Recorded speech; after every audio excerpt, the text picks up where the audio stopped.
السلام علیکم ورحمت الله وبرکاتہ. ختم نبوت باندې قربان یم. د خپل پروګرام وړاندې کیږي په ډیره مینه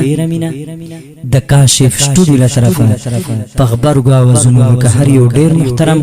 د ترنم شاهزاده اسمت الله جرار او مولانا حافظ رحمان کشی شاعر دی عاشق رسول حافظ ریاض الله صادق او د خلی کیسټ د پاره فرمیش کول کی ورونه لکه هر یو ډیر ګران رو قاری عبدالوهاب او اول ګل فکرمن هدایت الله او وړو کې محمد او وړو کې احمد او زین الله نعمانی قاری عظمت الله ناز او د سواتنا سمیع الله او سپیشل فرمایش نصیب الله الفت ترتیب حافظ عدنان احمد ماشاء والسلام.